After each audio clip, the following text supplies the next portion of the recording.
Labdien! Saprotu, man tika uzdot neiespējama misija īsā laikā pastāstīt gan, kas ir kvantu kriptogrāfija, gan kas ir pilnīgi cita lieta postkvantu kriptogrāfija. Es centīšos.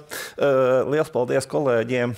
Pirms manis runātāji jau gandrīz vai to, ko es arī te gribēju maksimāli vienkāršā veidā izstāstīt, tātad šo te kvantu šifrēšanas BB84 algoritmu gandrīz vai parādīja. Es mēģināšu īsti pastāstīt tātad, maksimāli vienkāršā veidā, tātad, kas šī te kvantu šifrēšana ir, ko viņa mums dod, un arī tātad, kāds ir apmēram šī brīža tehnoloģiskais stāvoklis un problēmas, kas ar to saistās. Ļoti vienkāršā veidā, tātad, kas ir datu šifrēšana, kādai mums ir viņa vajadzīga.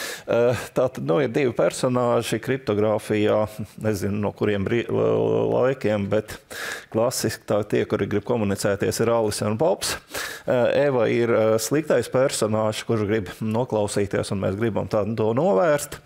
Ziņojums arī, man liekas, ir no kaut kādas klasiskas kriptogrāfijas grāmatas, tāda ir atgadīsies ķibele. Alice grib informēt par to Bobu.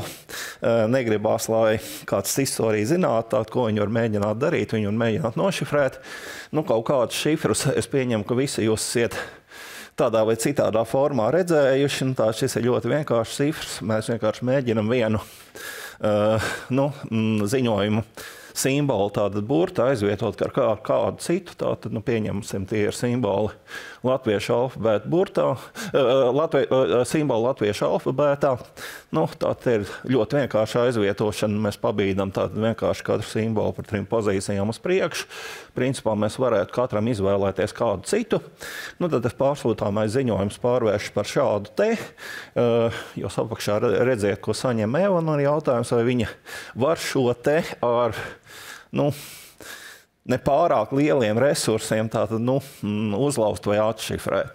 Laikam visiem liktos diezgan ticam, ka diez vai šī te šifrēšana ir īpaši droša, lai gan tad var drusku padomāt arī par jautājumu, kādēļ, jo, ja mēs paskatītos, cik ir visu iespējamu šifrēšanas atslēgu skaits, tā cik ir dažādu veidu, kā mēs varam nomainīt vienu alfabētu burtu uz citu latviešu alfabētu, tur sanāk diezgan iespaidīgi. Tātad 221. tas būtu 121 bitu atslēgas, patiesībā ir daudz.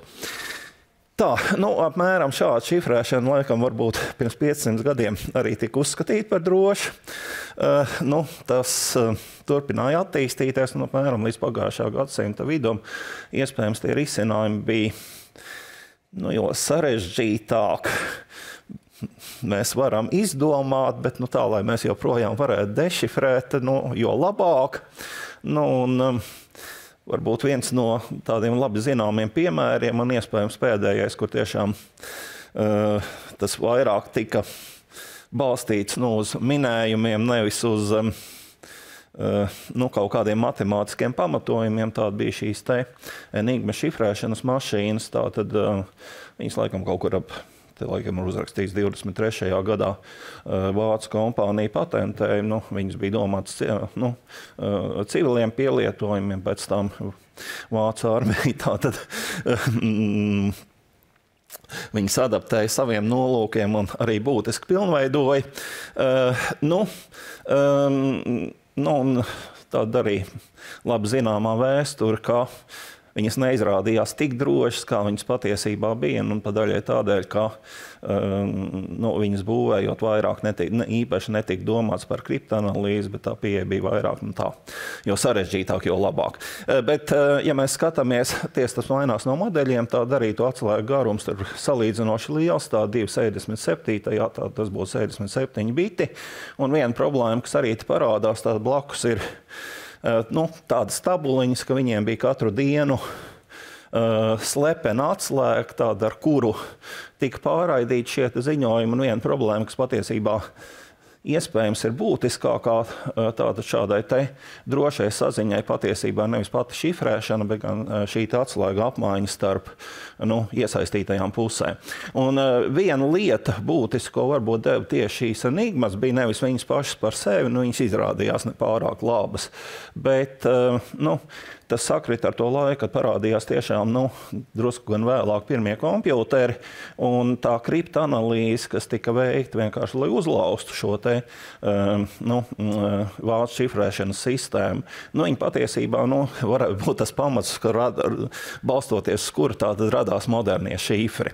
Un, ko mēs saprotam ar modernu šifru, tātad, kaut kādā ziņā mēs varam skatīties uz viņu kā uz tādu melnu kasti, mēs iedodam, ieejas ziņojumus sadalītus pa blokiem, tātad kaut kādā fiksētā garumā, tad ir kaut kāda slepena atslēga, uz kuru balstās šī šifrēšana, tur apakšā ir pierakstīts, tātad mums ir tas izejas teksts, plain teksts, mēs viņu nošifrējam ar šo slepenu atslēgu, dabujam tā saucamo ciphertekstu, un ar to pašu atslēgu mēs pēc tam mums ir jādabū atpakaļ šis plain teksts.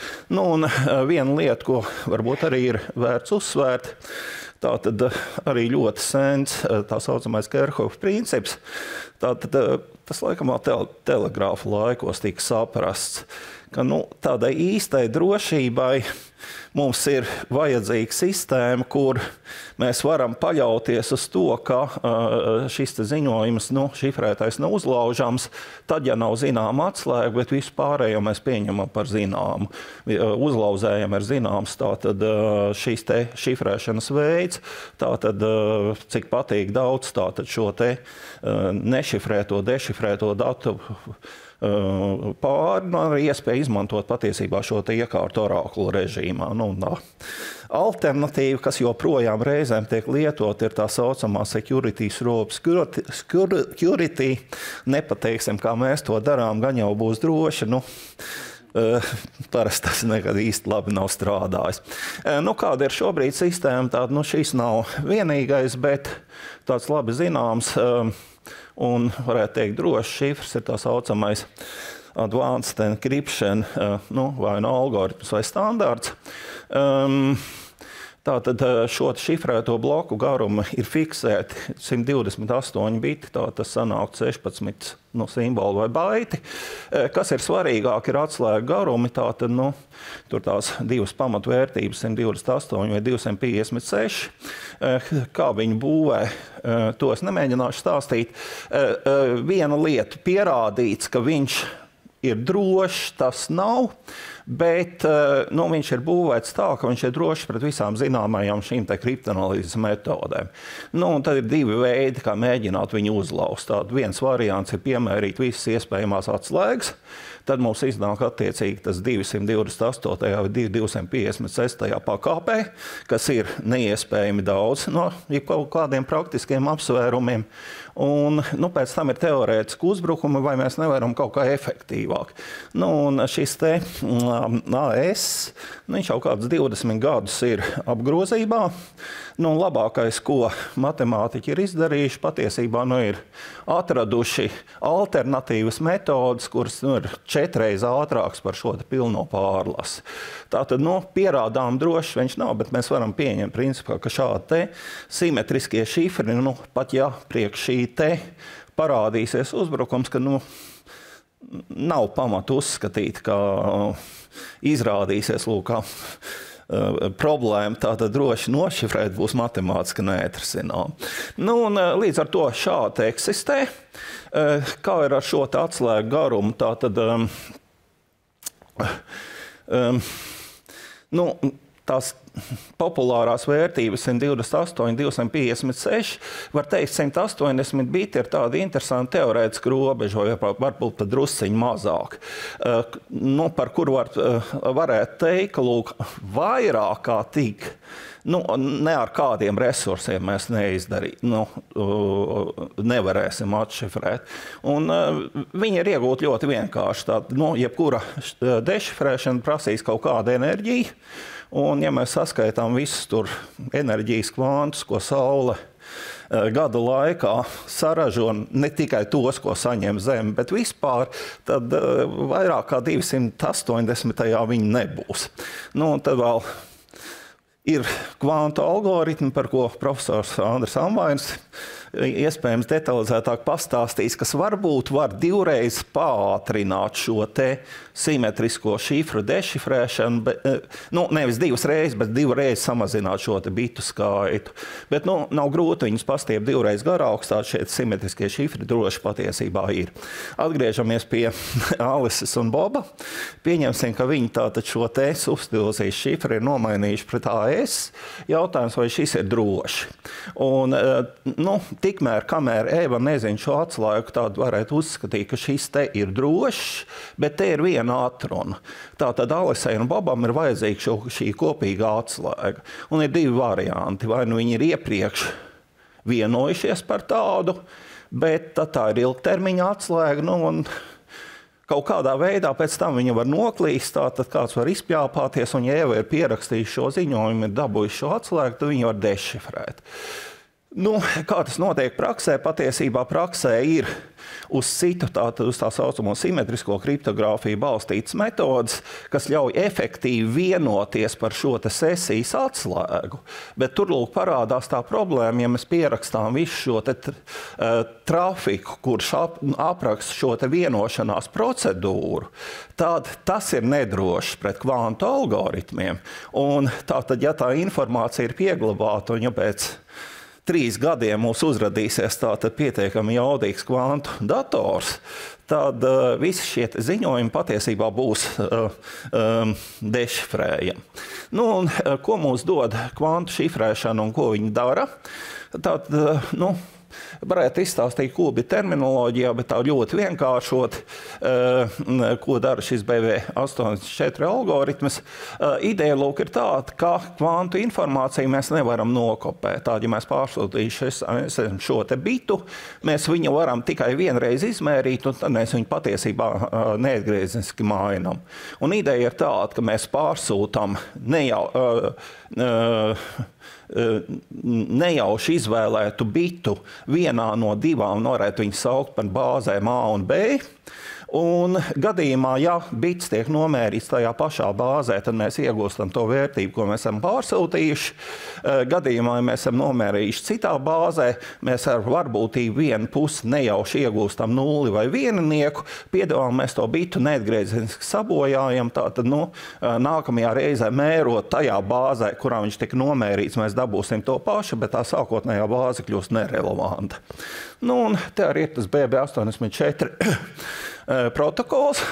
Tātad tās bāzes šeit kaut kāda saistība ar fiziku tas tur ir, bet es pieņemu, ka ļoti vienkāršot, ka mēs varam pārsūtīt tātad, bāzē, viena bāze ir tie vertikālie, horizontālie, otra ir šī diagonālie mērījumi. Lūk, ja Alice pārsūta nejauši izvēlētā bāzē, un Bobs mēra arī nejauši izvēlētā bāzē, tad lūk, tajos gadījumos, kad viņiem šīs bāzes sakrīt, tādā gadījumā viņi dabūs tos pašus bitus. Un pēc tam Alice, bet svarīgi, ka tas notiek pēc tam, pastāsta Bobam, kādas ir bijušas šīs te sūtītās bāzes, un tad viņi zina, kuri biti ir sakrituši. Tātad, puse bitu ir pazudusi, bet puse no bitiem tāda saglabājas. Tā, kas notiek, ja šeit mēs ieliekam Evu? Viņa var mēģināt noklausīties, bet tie biti, ko viņa ir noklausījusies, tie tiek sabojāti. Tātad, ja Eva mēģina šo te noklausīties, tad vienkārši tā bitu virkne Bobam un Alisei, tātad tikai katrs otrais no saņemtajiem bitiem izrādīsies derīgs.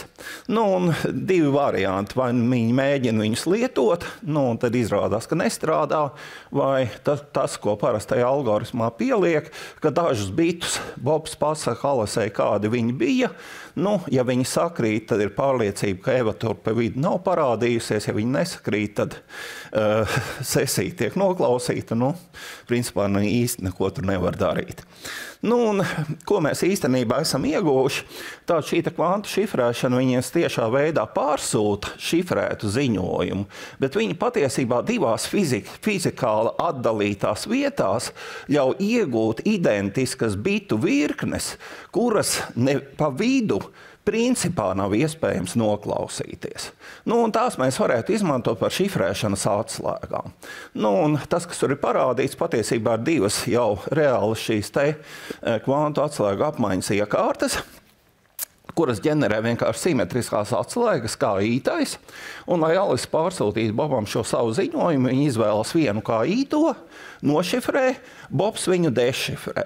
Kas šeit ir svarīgi? Tātad, kā ītās, viņas nav iespējams pārtvert, noklausīties, pārtverot šo te trafiku. Tātad viņas tiek izmantotas tikai vienu reizi un nav iemesla viņas arī saglabāt. Tātad, šādā veidā pārsūtīt uz ziņojums, tātad, principā, mēs nevaram tātad noklausīties un pēc tam dešifrēt vēlāk, lai kāds progress arī tehnoloģijā nebūtu noticis. Tā, laiks man beidz pie šī apmēram, es arī beigšu. Tā no vienas puses kvantu šifrēšana gandrīz vai ideāli atrisina šo te drošību pret noklausīšanos. Tas, ko viņi neatrisina problēmu, ja mums ir daudz Alises un daudz Bobi, kuriem ir savstarpēji jākomunicē, un viņiem tad vajag būt pārliecībai, kurš sarunājas ar kuru. Un tur atkal parādās šī atslēga apmaiņas problēma, tur atkal parādās šī asimetriskā kriptogrāfija, kur tad ir nedroši pret kvantu algoritmiem, tā postkvantu kriptogrāfija parādās tādā ziņā, ka mums vajag drošākus algoritmus tieši priekš šīs te atslēgu apmaiņu. Te ir jau daži slaidi, tagad nekomentēšu, bet tātad zaļais reģions apmēram ir tas, ka, ja kāds kvantu dators būs ar iespējām šajā reģionā, tad, esošās lietas jau tā teikt ar tām būs slikti. Tas kreisajā apakšējā stūrītī, tas ir, var redzēt, nav liels, bet 2 gadu laikā patiesībā tas progress ir bijis daudz lielāks nekā sākotnēji sagaidīts. Labi, laiks ir beidzies. Paldies! Paldies! Aplausi! 2 jautājumi uzreiz nāk prātā. Pirmais jautājums. Kā īsti ir, vai šobrīd ir kaut kādas konkurējošie virzieni, kuros strādā zinātnieki, kas nav saistīti ar kvantu kriptogrāfiju? Piemēram, tikpat efektīvi, tikpat jaudīgi, tikpat universāli, tikpat sabojājami satiksmē, ja kāds tos noklausās? Tieši tas efekts, kā nav principā iespējams noklausīties. Tur patiesībā ir šī kvantu šifrēšana. BV84 nav vienīgais, ir līdzīgi, ir drusku atšķirīgi, bet pamat ideja visiem tiem protokoliem ir līdzīga. Tā problēma, ko nerisina kvantu kriptogrāfija, ir šī lietotāja autentifikācija. Tur parādās šie te RSA, eliptiskās līknes, droši vien daudz ir dzirdējuši, tātad šie te asimetriskie publiskās privātās atslēgas algoritmi, kurus mums vajag kaut kā saintegrēt kopā ar šo kvantu kriptogrāfiju. Tad viena lieta, kas ir tipiska visām šifrēšanas sistēmām, tāda viņas ir tik drošas, cik ir droši šī te vājākais posms. Un veids, kā efektīvi viņas sakombinēt kopā, principā tā nav ne atrisināta, ne arī ideoloģiskā ziņā tā tad nav vienota viedokļa, ko tur vajadzētu un kā to vajadzētu darīt. Bet, principā viņas papildina vienu otru. Un tas otrs jautājums vairāk saistīts ar cilvēcisko faktoru. Es šeit faktiski sanāk noslaidot 2 jautājumi, ko var mēģināt apvienot. Ik viens, kuram ir piekļuve publiskai atslēgai un kvantu datoram, var atšifrēt jebkuru ziņojumu, kas šifrēts ar kaut kādu algoritmu. Tas ir viens jautājums. Un otrs, faktiski tāds novērojums, esmu pārliecināts, ka vājākais ķēdīts posms drošībā visos kontekstos ir cilvēks, un vēl pārliecinātāks, ka visas kvantu tehnoloģijas, mākslīgais intelekts, arī tās izstrādā cilvēki, un ja tās izstrādājuši cilvēki, tad cilvēki tur arī var būt tas vājākais ķēdes posms. Vai viņas var būt neatkarīgi drošas? Tur bija 2 jautājumi. Tātad pirmais visdrīzāk bija par šo asimetrisko kriptogrāfiju. Tur atbilde ir jā, tajā brīdī, kad būs pietiekami spēcīgi kvantu datori, tad tā sauc, Tie, kuri nav tā saucamie postkvantuma algoritmi, pie kuriem cilvēki ir sākuši strādāt, tie visi tiks uzlausti. Kad tas notiks, mēs varam minēt. Par to cilvēcisko faktoru pirmkārt ir taisnība, bet, ja mēs skatāmies tikai uz šo te kvantu šifrēšanas kanālu, tad tur jau parādījās, ka tā atslēga patiesībā viņi tiek izmantot vienu vai dažu ziņojumu pārsūtīšanai, mums principā nav vajadzības viņu noglabāt. Un tad tā drošība patiesībā tur reducējas uz to, ja vai Alise vai Bobs pastāst uzreiz jau, kas ir pārsūtīts, neko daudz vairāk uzbrucējs izdarīt nevar. Tas faktors. Principā tā kriptogrāfijām šķiet vienmēr ir bijusi vājākā vieta, kad nevis mēģinām uzlauzt, bet mēģinām kādam paprasīt, kas tad ir bijis tur pārsūtīts. Pret to aizsardzības nav, protams. Paldies, profesor kungs. Paldies jums.